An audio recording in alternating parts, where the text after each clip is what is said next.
It's Peter, and this is the 2025 Can-Am Maverick R XRS, and it is wild. It is absolutely amazing, and this is my first video outside for 2025. Yesterday was my first day riding my motorcycle for 2025. It's getting warmer here in Canada, and I had to take this outside because it's in this cool black color, sort of black on black. We're going to show you some of that, but this thing is absolutely wild, like I said. And for those of you who say, hey, for that price, I could get a Jeep, yeah. But that's not the point of this. This thing would crush a Jeep in high-speed stuff. It's absolutely insane. 17 inches of ground clearance, and we'll show you that. It's way more when you look at where really you need the ground clearance. It's also got over 2 feet of suspension travel in the front, over 2 feet of suspension travel in the back. It's actually got a hair more in the back. It's absolutely wild. It's got 240 horsepower as well. So we're gonna talk about this thing. It's a sports car for the dirt. It's absolutely cool. And of course, I'm filming here at Extreme Torque Motorsports. They have 3 locations in New Brunswick. They are absolutely awesome. I'm not as much of an expert on the side-by-sides as I am on things like motorcycles, but these guys are super experts. They tell me, they teach me, they show me, and they help me. And if you wanna have a good experience buying, you gotta check them out. And if you're not in the New Brunswick area, make sure you subscribe to the channel because they give me complete access to their entire lineup, whether that's Sea-Doos, whether that's boats, whether that's side-by-sides, the 3-wheelers, everything. I'm gonna have access to it. We're gonna have all the 2025s that we can get on this channel this year, so make sure you subscribe. And if you just wanna help my channel out, do me a favor, grab yourself a snack and watch this till the end. That's what really helps me out. All right, let's get going with this review.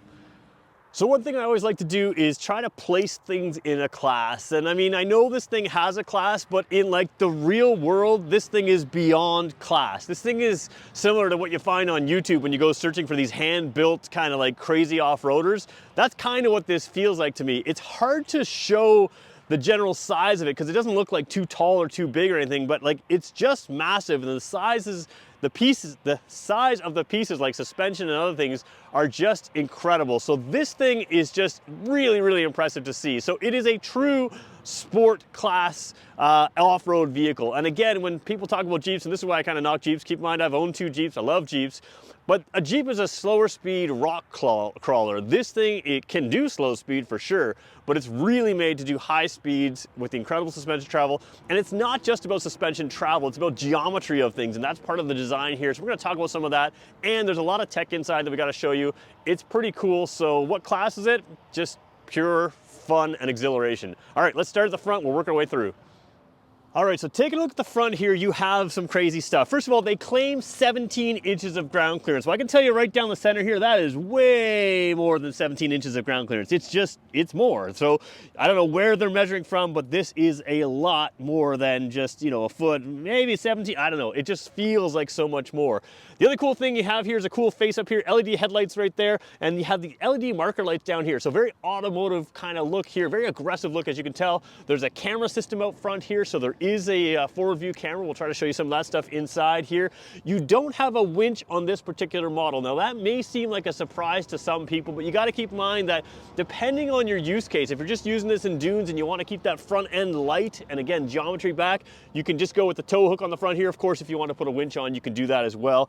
The thing that's hard to describe on camera is just the general size and strength of all of these pieces. Like, it is just massive, and even the angle here, so you're centering your geometry on the wheel, that's going to give you a feeling unlike anything else on the road, or I guess off-road, right? It's going to give you that real sense of handling. This thing is all about the feel and the experience. It's not about the specs and that kind of thing. It's about how the specs make you feel. And that's what Can-Am really does a good job with on this thing, is their, again, weight centralization, you know, geometry of all that. So your cornering, it just feels glued to the trail, even though it has some body roll, which it's going to have with 25 inches of suspension travel in the back, 25.5 inches of suspension travel, sorry, 25.5 in the back, 25 inches out front. So very cool look here. You got radiator right up front, it's going to take in the air, and just again, a cool kind of hood scoop up here. Look, the dual LED headlights and the marker lights there. Very cool look, very rugged. Let's move around to the wheels now. So if you've seen my motorcycle reviews in the past, you know that I love to go to the front wheel of a motorcycle to show you the manufacturer's intent. And on a side-by-side like this, we can't just show you the wheel. We have to show you wheel and suspension, which is what we do with motorcycles, but you can really start to see some differences here. So let's just start with the front tire. First of all, 32 by 10 by 16. So that's a 16-inch diameter rim, 32-inch diameter tire. You've got a lot of tire, not a lot of rim. That's what you want in a good off-road piece. And of course the brakes absolutely fill that rim there, so there's no cheaping out of stuff, and that's one thing you're going to really notice here. You haven't got mid-level quality stuff, you've got high quality stuff that's all about performance. So beadlock wheels, true beadlock of course, and you know, a pretty cool look here with these black wheels on this whole blacked out unit. So that's the tire, but let's take a look at some of the suspension bits now to see the manufacturer's intent.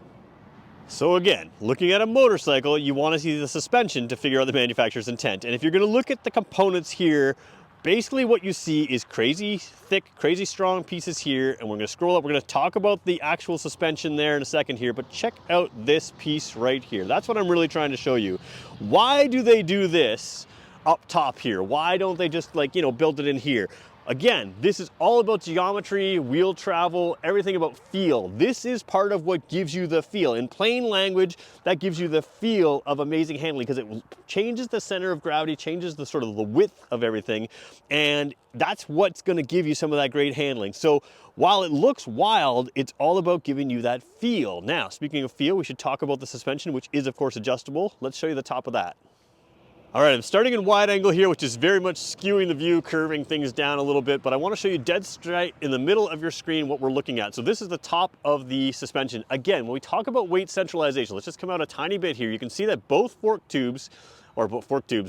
suspension tubes, they come very close together. In fact, there's my hand. I don't have massive hands, and you can see that everything's together. So again, weight centralization, everything's really cool there. So now let's zoom in here. This is what I appreciate about this. It has 3 levels of adjustment here, and it tells you which way is firmer and which way is softer. So you can just switch that to 2, switch that to 3.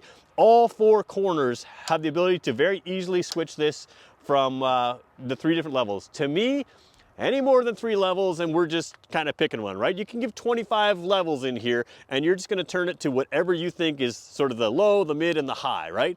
This is what works. It's simple. Simple and fun is what I like. And again, all 4 corners are adjustable in the exact same way. So taking a look at the back end here, you've got the nice LED lights up here. You've got some sort of grill work out here, backup camera right there. And then you have this massive exhaust. Again, this is a 3-cylinder turbo. I think it's a twin turbo. I'll have to double check that. 240 horsepower unit. So you've got a lot of power. It's got to breathe some air out there, and that's what this centralized exhaust. Now, everything here is very good weight centralization. This here is, of course, a frame rail, but even the motor and everything else is very narrow in there. And again, a little bit forward, a little bit back. So then we talk about suspension again. So why did the front suspension wrap around to the center of the wheel and the rear wheel doesn't? Well, the reason is that's going to keep the front end planted and allow you to have a little bit of swing in the rear end. So it still has some of the same effect by coming out to here, but it doesn't come out to the center. Again, front wheel is going to stay planted, rear wheel is going to allow you to drift a little bit, but still be planted when you need it to be. So that's the difference in suspension style there. And again, 25.5 inches here. The adjustments are up top. I'll show you that. Excuse me, I'll show you that in just 1 second. But again, a little bit more traditional look, but you don't see on the camera is all that weight centralization that's going to be about feel. So taking a look at the rear bed here, I want to walk awkwardly close to the camera because I'm about 6 feet tall, and you can see this is coming up to my chest. I'm standing nice and tall. It is a very tall bed here. And again, the rear wheels of this thing are probably, in fact, I think they are the furthest thing back on this unit. So you have great departure angle, and all of your stuff's going to stay out tall and out of the junk. Now this thing is going to get accessorized up by Extreme Torque Motorsports here. They're going to put some stereo and other types of things in there. We'll talk about that in a second. But you do have the link attachment system and regular tie downs here. So whatever you want to put in the back here, you've got the ability to secure it securely. With these systems, again, all kinds of accessories. And if you get the link system, that can move from other side-by-sides. It can move to other things. And if you already have a Can-Am side-by-side, some of your accessories will transfer over to this one as well. So nice tall bed here. Again, it's not meant to be a utility unit. It's meant to be a sport unit. But if you're going out for the day, you want to bring some stuff with you, you've got the ability to do that. All right, we're going to take a look inside this thing now. And this is where things get kind of wild. All right, so as we approach things, I just want to show you sort of the outside and inside door handle here. This one is a forward opening door, so you've got the handle right there on the front and it opens like that. You have the strap inside, again, lightweight, nothing to grab you there. And again, a simple, let me just go wide angle for a second here. Simple hand pull there to pull it in. So again, wide angle is going to skew the view a little bit. Don't worry about proportions so much. The next thing I want to show you is the seats. First of all, basically racing harnesses in here. You've got the nice padded shoulder straps there. You've got the 4-point harness there, and very cool. Very easy to set up as well. It's not super complicated to make sure you're comfortable. And then you've got a good racing style seats. Now these are nicely padded. A lot of these seats can be very firm, but of course this is made for off-road, so you're gonna have the ability to be comfortable in here. A nice sort of deep recline there. It's gonna hold you in place. And again, very much a sports car feel. You've got the bolstering right up to the shoulders. That's gonna keep you in place. And of course the seat belts as well. Air intake up top on the inside there. You do have some cup holders down here. I will point out that there is another cup holder down there in the passenger area right there. And of course you've got the passenger handhold there. Now I've got some little bit of scrapes and damage in here, just that something happened, things happen there. So don't worry about this. Does not feel to me to be easy to damage, but this one was a little bit damaged up. I just wanted to point that out so you guys don't worry about the quality. It's not a quality thing, it's a situational thing. All right, down here you got your light switch down there, and then we're going to jump in this thing and we're going to stay on wide angle here. And we're gonna try to show you, first of all, I am about 6 feet tall. This seat, I think, is all the way back. It's too tall for me. I would have to move it forward to touch the pedals where I wanna be. I mean, I don't even think I could, yeah, I can just barely floor the throttle there. So, and I'm leaning forward. So again, you've got this ability to be comfortable in this cockpit here. Now, a lot of the controls here are actually very similar to something like a Spider. You've got the similar 10-inch touchscreen here. You'll see this on their snowmobiles. You'll see it in the Can-Am area here. I haven't checked this yet. Let's just check that. Yeah, there's your USB ports in there. Let's just zoom in a little bit for a second. Zoom in all the way. You can see you've got a USB port, 12-volt port there, and ooh, I don't even know what that one is for sure. I'll double check. All right, so what you've got in there is good. And I think there's something like a 1700 watt magneto on this thing, so it can handle all of your extra power and everything else. So before we turn it on, we're gonna start it up and run it. I'm gonna try to talk over the engine. It isn't the quietest engine, but it sounds pretty cool. So we're just gonna show you a couple things. Again, you do have the ability to speak to it with your helmet. You have some voice control areas here. Simple, the Can-Am style key. That's the key that works for all kinds of stuff. It just plugs in there, and it's an electronic connection there. But you do have a start-stop switch here. And then of course you got drive modes, diff modes, differential lock, engine modes, and 2x4, 4x4. We'll show you some of that. There is space to put extra accessories on here if you want to add some extra lights. Tap it forward, tap it reverse for drive and reverse. And then you've got park, neutral, low, and M. Low gear. Oh, I'll have to figure out what that is. Sorry, just trying to show you that there. And then the override button right there. So let's start it up right now. We're going to try to show you the full dash here. This one's not super exciting, so we'll just focus on this one here. All right. Oops, I got to hold it down. All right, it's not like a car. Again, it is a little louder right now simply because I am outside in fairly cold weather still. It's not quite warm enough to ride my motorcycle, but you can see here, again, that similar look. Now remember, a lot of this is customizable. We're not going to show you everything that you can do on this screen. And remember, this screen doesn't show up great on camera. It shows up better in person. So you can customize turbo boost, all that kind of stuff that you want to see. But really what I want to do is just quickly go through these buttons here. So you've got your drive modes here. We're going to cycle through that. You've got your Sport, you got your Sport Plus, you've got your Custom, another Custom, and back to normal there. So you've got several drive modes there that you can cycle through just again using this drive mode button. And the custom ones are really kind of nice to have. So you've got your differential mode here, you've got your 4x4 trail active and your 4x4 trail. We'll talk about what those mean if you want in a future video when we can do a full dash review of this thing. But you got the same thing with the diff lock here, 4x4 lock, or you've got 4x4 trail active. So we're going to keep it in the trail active right now. Again, we can go through everything there. And then you also have engine modes down here. So the engine modes are a little simpler, Sport, Sport Plus, or normal. So what's the difference between the drive mode and the engine mode? Well, remember the steering, this transmission, all those things can be affected by the drive mode. Whereas the engine mode, you can just have the engine sort of tuned a little different. So it's kind of a cool system there. Again, we can talk about that later. One thing I want to show you here is these huge paddle shifters behind the wheel here. It's a very small wheel. You got that sort of red line in the center, so you can tell where you're, at a glance, where your wheel is at. It's square bottom, square top. Let me just go wide angle again. Square bottom, square top. You do have a tachometer in here, and again, this one's slightly customizable as well. full tank of fuel here. You can see the temperature of the motor is not very high right now because I am, again, filming outdoors in the cold and I just started it up, cold start here. So you do have a really cool steering wheel here that's very rubbery, very, very grippy. So even with gloves, like with one finger, you can kind of push it around because you've got so much grip. Now that doesn't mean it's super, super light. It's kind of weighted appropriately, I feel. But yeah, that's what you've got in there. Again, there's your strap to pull to get out that door open this way. And visibility here is excellent. You can really see the tire if you want to see the tire. You can get a sense of where the front is because just beyond that little lip there is the front. And again, I find the visibility to be excellent forward and kind of terrible out back. Now, let's throw it in reverse for a second. And you can see you have a proper backup camera. The grid lines don't move with it. There is a front camera as well. We haven't got that on. You can see some, I don't know if you can see that here. Let me just try to zoom in here. You can see some smoke or steam rising. It's not smoke, it's just the exhaust fumes rising out the back.